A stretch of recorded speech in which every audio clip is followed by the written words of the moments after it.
الرحيم يا أيها الناس اتقوا ربكم واخشوا يوما لا يجزي والد عن ولده ولا مولود جاز عن والده شيئا إن وعد الله حق فلا تغرنكم الحياة الدنيا ولا يغرنكم بالله الغرور. விரட்டப்பட்ட ஷைத்தானின் தீங்கிலிருந்து அல்லாஹ்விடம் பாதுகாவல் தேடுகிறேன். அளவற்ற அருளாளனும் நிகரற்ற கருணையாளனுமாகிய எல்லாம் அல்ல யாஹனாம் அல்லாஹுடைய திருப்பெயர் கொண்டு ஆரம்பம் செய்கிறேன். மனிதர்களே, உங்களுடைய படைத்து பரிபாலிக்கக்கூடிய இரட்சகனை அஞ்சிக் கொள்ளுங்கள். அதோடு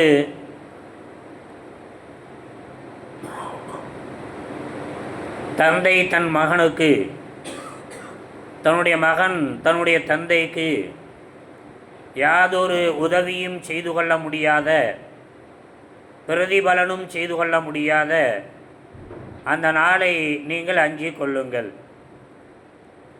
இது விஷயத்தில் உலக வாழ்க்கை உங்களை ஏமாற்றிவிட வேண்டாம்.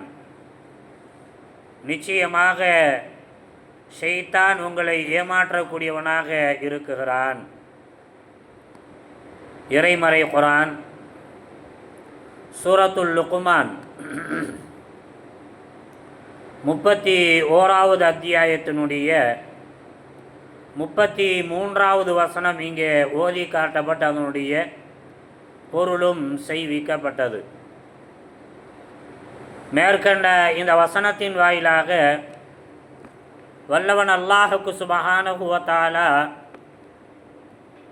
3 விஷயங்களை நமக்கு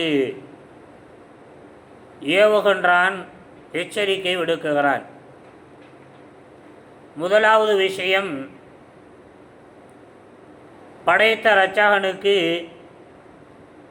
அவன் வகுத்து தந்திருக்கக்கூடிய ஹராம் ஹலால் என்று சொல்லக்கூடிய முறையமைப்பை பேணக்கூடிய தக்வாவை மேற்கொள்வது. எதுவுமே நாம் உருவாக்கி கொண்ட ஒன்றல்ல. இந்த உடம்பாக இருக்கட்டும், இந்த உடலினுடைய ஆற்றலை கொண்டு நாம் சம்பாதித்திருக்கக்கூடிய செல்வங்களாக இருக்கட்டும், எல்லாவுமே அல்லாஹ் தந்த ஒன்று. அல்லாஹ் தரவில்லை என்று சொன்னால் நமக்கு இந்த செல்வமோ இந்த உடல் அமைப்போ நிச்சயமாக நமக்கு இல்லை. நம்முடைய முயற்சியாக இருக்கலாம், நம்முடைய உழைப்பாக இருக்கலாம், நம்முடைய சிந்தனையினுடைய ஊற்றாக இருக்கலாம். இவை எல்லாவுமே நாம் உருவாக்கி கொன்ற ஒன்று அல்ல. முழுக்க முழுக்க அல்லாஹ்வின் புறத்திலிருந்து நமக்கு வழங்கப்பட்ட ஒன்று. இப்போ வழங்கப்பட்ட அந்த விஷயத்தில் சுயமாக தெரிவு செய்வதும் அனுபவிப்பதும் பயன்படுத்துவதும் ஒரு மோமினுக்கு அழகில்லை. ஏன்னா அடுத்தவனுடைய பொருள் இது. நம்மகிட்ட இருக்கக்கூடிய அத்துணையும் யாருடைய பொருள்? அடுத்தவருடைய பொருள். எப்படி நம்மிடத்தில் யாராகிலும் ஒருவர் அமானிதமாக பொறுப்பை சாட்டி அதாவது ஒரு சொத்துக்களையோ எதையோ ஒன்றை நாம் ஒப்படைத்திருந்தார் என்று சொன்னால் அதை என்ன செய்ய மாட்டோம்? நம்ம இஷ்டத்துக்கு யூஸ் பண்ணுவோமா, பயன்படுத்துவோமா, அனுபவிப்போமா? நிச்சயமாக அனுபவிக்க மாட்டோம். திரும்பி தரணும். அதில் எந்த ஓட்டையும் உடசலும் வந்து விட்டால் அவனுக்கு பதில் சொல்லணும். அதை அப்படியே பாதுகாத்து என்ன செய்வோம்? அப்படியே கொடுப்போம். அதே மாதிரி அல்லாஹ் தந்திருக்கக்கூடிய இந்த உலக வாழ்க்கை என்பது இருக்கிறதே, இந்த உடல் அமைப்பு இருக்கிறதே, இந்த உலக வாழ்க்கையில் தரப்பட்டிருக்கக்கூடிய செல்வங்கள் இருக்கிறதே, அல்லாஹ்வின் புறத்திலிருந்து தரப்பட்டிருக்கக்கூடிய ஒரு அமானிதம், பராமரிப்பதற்காக வேண்டி தந்திருக்கிறான். அதை நமக்கு தந்திருப்பதெல்லாம் பராமரிப்பதற்காக வேண்டி. எப்படிப்பட்ட பராமரிப்பு? அதை பயன்படுத்துவதில் ஆகுமா ஆகாதா என்று சொல்லக்கூடிய பராமரிப்பை நமக்கு தந்திருக்கிறான். இப்போ அதைத்தான் நீங்கள் பயன்படுத்தணும். ஏண்டா இந்த பயன்பாட்டை நாளை மறுமை நாளிலே நீங்கள் பயன்படுத்தினால் அந்த பருமை நாள் எப்படிப்பட்ட நாள் என்று சொன்னால், இந்த உலகத்தில் வேண்டுமையானால் நீ விழுந்து கிடந்தால் உன் மகன் தூக்கி எழுப்பி நிப்பாட்டிடலாம். அதே மாதிரி உன் மகன் விழுந்து கிடந்தால் நீ எழுப்பி நிப்பாட்டி வச்சிடலாம். எப்படிப்பட்ட உதவியும் செஞ்சிடலாம், காபந்து பந்திரலாம். ஆனால் மறுமை நாள் எப்படிப்பட்டது என்று சொன்னால், வஹஷவ் யோமலா ஏஜிசி வாலிதுன் அவ் வலதிகி, என்ன நினைச்சாலும் பெற்றவன் என்ன செய்ய முடியாது, தந்தையாக இருக்கக்கூடியவர் என் பிள்ளையாச்சே என்று என்ன செய்ய முடியாது, அங்கே பதற முடியாது, அங்கே பதறவே முடியாது. அது மட்டுமல்ல, தன்னுடைய மகனாக இருந்தாலும் கூட அங்கே பதற முடியாது. மகன் தன்னுடைய தந்தை விழுந்து கிடக்கிறாரே என்று பதற முடியாது. வரலாற்றில் பார்க்குறோம், இறைமறை குர்ஆனுடைய வரலாறு நமக்கு சொல்லி காட்டுகிறது. நூஹ் அலைஹிஸ்ஸலாம் பதறாங்க. இஸ்லாத்தை ஏற்றுக்கொள்ளாத, ஏகத்துவத்தை ஏற்றுக்கொள்ளாத தன்னுடைய மகன் தண்ணீரிலே தத்தளித்து கொண்டிருக்கிறார்.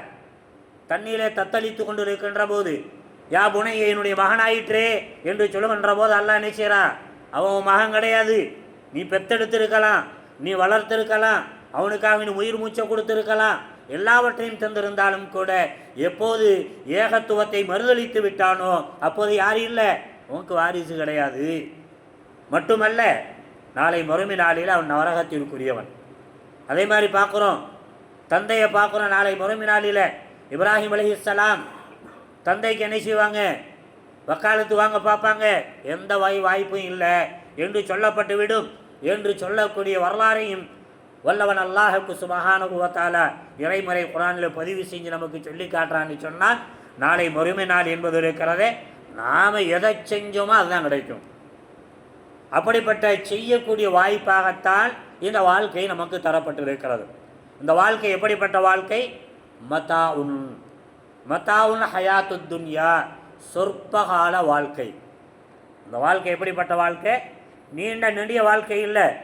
பேசி கொண்டிருக்கக்கூடிய அடுத்த வார்த்தை நான் பேசுவேன் என்பதற்கான உத்தரவாதம் எனக்கு கிடையாது. கேட்டுக்கொண்டிருக்கக்கூடிய நீங்கள் வீட்டுக்கு போவீங்கன்னு சொல்வதற்கான எந்த உத்தரவாதம் கிடையாது. அடுத்த பார்வை பார்ப்போம் என்பதற்கான எந்த உத்தரவு இருக்கா, யாருக்காவது இருக்குதா?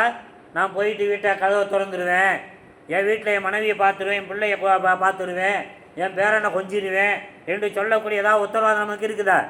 எந்த உத்தரவாதம் கிடையாது. அப்படிப்பட்ட உத்தரவாதமற்ற ஒரு சொற்பமான வாழ்க்கை தான், உத்தரவாதமற்ற ஒரு வாழ்க்கை தான் அல்லாஹ் தந்திருக்கக்கூடிய வாழ்க்கை, நாம் பயன்பாட்டில் வைத்திருக்கக்கூடிய வாழ்க்கை, நாம் அனுபவித்து இருக்கக்கூடிய இந்த வாழ்க்கை. எனவே இந்த வாழ்க்கையை ஷைத்தான் என்ன செய்கிறான், இந்த ஷைத்தான் குரூர் என்று சொன்னால் சாஹிபுல் குரூர், ஏமாற்று பேர்வழி, சதி மோசடிக்காரன். ஏமாற்றுவதில் சாதாரண ஏமாற்றுதல்ல, சதி மோசம் செய்து ஏமாற்றக்கூடியவன். அப்படித்தான் ஆதம் அலைஹிஸ்ஸலாம் ஏமாற்றினான். ஆதமே அல்லாஹ் ஏன் அந்த மரத்தை திக்கக்கூடாதுன்னு சொன்னால், நீ மலக்காயிருவ, நீ இந்த சொர்க்கத்தில் நிரந்தரமாக தங்கிடுவ என்பதற்காக வேண்டிதான் இரட்சகனின் மீதே என்ன செஞ்சான், சதி மோசடி ஆலோசனையை கொடுத்தான். படைத்த இரட்சகன் பரிபாலித்து கொண்டிருக்கிறான், சொர்க்கத்தை கொடுத்திருக்கிறான். அந்த தந்த இரட்சகனை என்ன செய்கிறான், ஷைத்தான் ஒரூராக அங்கே வருகிறான், நம்மகிட்டையும் வருவான். நபிமார்கள்ட்டே போய் அந்த வேலையை காட்டினான்னு சொன்னால், நபிமார்களுடைய மூளையே பேதலிக்க வச்சான்னு சொன்னால், நபிமார்களுடைய மூளையே ஒரு கணம் ஸ்தம்பிக்க செய்து அல்லாஹின் மீது தப்பெண்ணங்கள் கொள்ள வைத்தான் என்று சொன்னால், அல்லாஹ் தந்திருக்கக்கூடிய அருள் வளத்தை யோசிக்காமல் அவனுக்கு எதிராகவே மாற்றமாகவே யோசித்து செயலாற்றக்கூடிய ஆற்றலை தந்தான்னு சொன்னால், நான் ஏமாத்துறேங்க, நீங்கள்லாம் ஏமாத்துறோம், நாமெல்லாம் ஏமாத்துறோம், ஒரு இதுவும் கிடையாது. அப்போ ஷைத்தானை பற்றி அல்லாஹ் இதையெல்லாம் சொல்லிட்டு சொல்லுவான், ஃபலா தகுர்ரன்னகுமுல் ஹயாத்து துன்யா, ஷைத்தானோ இந்த உலக வாழ்க்கையோ உங்களை என்ன செஞ்சிட வேணாம், ஏமாற்றி விட வேண்டாம், மதி மயக்கி விட வேண்டாம், சதி மோசடி செய்து விட வேண்டாம் என்று வல்லவன் அல்லாஹுக்கு சுப்ஹானஹு வ தஆலா இங்கே சொல்லி காட்டுகிறான் என்று சொன்னால், எனவேதான் அல்லாஹ்வுடைய தூதர் ஸல்லல்லாஹு அலைஹி வஸல்லம் உலகத்தில் வாழ்ந்தால் போதும், வளங்கள் வந்துச்சுன்னா அதை வச்சு என்ன செஞ்சிடுவான், ஷைத்தான் சதி மோசடி செஞ்சிடுவான்னு பயந்தாங்க. நாம் பயப்படுறோமா? பயப்பட வேண்டியவங்க நாம தான். அசலில் பயப்பட வேண்டியது யாரு? நாம தான் பயப்படணும். ஏன்டா நம்முடைய ஈமானும் இறையச்சம் எல்லாமே பலகீனமாக இருக்குது. ஆட்டம் கண்டு போயிருக்குது. எந்த நொடியில் எந்த நேரத்தில் எப்படி கீழே விழுவோம் சருகுவோன்னு சொல்வதற்கான வாய்ப்புகள் அடங்கி இருக்கக்கூடிய நிலையில் நம்ம வாழ்ந்தோடு இருக்கிறோம். யாராவது அரட்டினா மிரட்டினா பாசத்தை காட்டினா அப்படியே உருகி போயிடுவோம், ஒன்றுமே இல்லாமல் ஆகிடுவோம். அப்படிப்பட்ட நிலையில் இருக்கிறோம். ஆனால் நபிமார்கள் உறுதியான மக்கள். அந்த உறுதியான மக்களில் அல்லாஹ் வந்துச்சு கேட்க சொல்கிறான், நபியே இந்த உஹது மலை இருக்கா இல்லையா, தங்கமாக ஆக்கி தர அல்லாஹ் அணியிடுறான், உங்களுக்கு நான் ஆக்கி தரட்டுமா? அப்போ அல்லாஹுடைய தூதர் ஸல்லல்லாஹு சொல்லுவாங்க, வேண்டாம், என்னை ஏழையாகவே வாழ்ந்து ஏழையாகவே மரணிக்கக்கூடிய பாக்கியம் எனக்கு கிட்டினால் போதுமானது, அது தந்திருக்கிறான், அதே எனக்கு போதுமானது. ஏனென்று சொன்னால் நாளை மறுமை நாளில் நான் மிஅராஜிலே சென்றபோது பார்த்தேன், நரகத்தை எட்டி பார்த்தேன். அங்கே பெண்களும் செல்வந்தரங்களும் அதிகமாக இருப்பதை நான் கண்டேன் என்று அல்லாஹுடைய தூதர் ஸல்லல்லாஹு அலைஹி வஸல்லம் அவர்கள் நாளை மறுமை நாளுடைய அந்த நரகத்தை நினைவு கூறுகிறார்கள் என்று சொன்னால், இதுதான் உலக வாழ்க்கை நம்மளை ஏமாற்றிடாமல் இருக்கிறதுக்கான சரியான சொல்யூஷன், சரியான தேர்வு. எப்படி வாழ்ந்தாங்க? ஒரு பகுதிக்கு அரசர், ஒரு அரபகத்தினுடைய சில பகுதிகளுக்கு அரசராக ஆகிவிட்டு இருக்கக்கூடிய நிலையிலும் கூட அவருடைய வாழ்க்கை ஒட்டு துணியோடு வாழ்க்கை. அவருடைய உணவுகள் ஒரு நேரம் திண்டா அடுத்த நேரத்துக்கு வழி கிடையாது. அன்பளிப்பு கிடைச்சா சாப்பிடுவாங்க, இல்லைன்னு சொன்னால் வீட்டுக்கு வருவாங்க. காலையில் ஆயிஷா ஏதாவது சாப்பிட இருக்குதா? ஒன்றுமே இல்லை. அப்போ நான் நோன்பு வச்சுக்கிறேன். இன்னைக்கு சுபுவுக்கு பின்பாக நோன்பு வைக்கக்கூடியவர்களாக அல்லாஹுடைய தூதர் ஸல்லல்லாஹு அலைஹி வஸல்லம் அவர்கள், சோறு இல்லை அடுத்த போய் யாரும் கையேந்த முடியாது, அது நல்ல ஒரு பண்பும் இல்லை. எனவே என்ன செய்கிறாங்க, கையேந்துவதற்கு அனுமதி இருக்கிறது. யாருக்கு? சோத்துக்கு வழி இல்லாமல் போனால் கையேந்துவதற்கும் வழி இருக்கிறது. ஆனாலும் நான் கையேந்த மாட்டேன், அல்லாஹ்விடத்தில் மட்டுமே கையேந்துவேன் என்று சொல்லக்கூடிய உறுதிப்பாடோடு இருந்தார்கள் என்று சொன்னால், ஆக முழுக்க முழுக்க ஷைத்தானால் ஏமாற்றுவதற்கான வாய்ப்புகள் குறைவாக இருக்கக்கூடிய அந்த நபிமார்கள் எல்லாம் மிக எச்சரிக்கையோடு வாழ்ந்திருக்கிறார்கள். ஆனால் நாமோ மிக மிக குறைவாகவே இரையச்சத்தோடு வாழக்கூடியவர்களாக இருக்கக்கூடிய நாம் அதிகமாகவே ஷைத்தானால் ஏமாற்றப்படக்கூடியவர்களாக, அதற்கான வாய்ப்புகளும் சூழல்களும் அறிவும் பெற்றிருக்கக்கூடிய நாம் இன்றைக்கு அச்சமற்றவர்களாக, நம்ம ஏமாத்திடுவானே என்று சொல்லக்கூடிய கவலையற்றவர்களாக வாழுகிறோம். அப்படிப்பட்ட நமக்குத்தான் மேற்கண்ட வசத்தின் வாயிலாக வல்லவன் அல்லாஹ்வுக்கு சுப்ஹானஹு வ தஆலா, ஏமாறிடாதீங்கப்பா, சதி மோசடிக்காரன் உங்களை என்ன செஞ்சிருக்கிறான், சூழ்ந்து எப்படி ஏமாத்தலான்னு பார்த்துக்கிட்டே இருக்கிறான். எனவே நீங்கள் உஷாராக இருங்க என்று சொல்லக்கூடிய இந்த செய்தியை மேற்கண்ட வசனத்தின் வாயிலாக வல்லவன் அல்லாஹ்வுக்கு சுப்ஹானஹு வ தஆலா நமக்கு வழங்கி கொண்டிருக்கிறான். ஆக கேட்ட செய்தியை நம்முடைய உள்ளத்தில் இருத்தி அதனை வாய்ப்புகள் ஏற்படுகின்ற போது பயன்படுத்தி ஷைத்தானிடத்தில் ஏமாறாத இரையச்ச வாழ்க்கையை மேற்கொள்வதற்கு முயற்சிப்போமாக. வல்லவன் அல்லாஹ்வுக்கு சுப்ஹானஹு வ தஆலா அதற்கான அறிவையும் ஆற்றலையும் நல்லதொரு சூழலையும் தந்தல் புரிந்தல்வானாக. வமா அலைனா இலல் பலாக். சுப்ஹானக அல்லாஹும்ம பிஹம்திக அஷ்ஹது அன் லா இலாஹா இல்லா அன்த அஸ்தக்ஃபிருக வ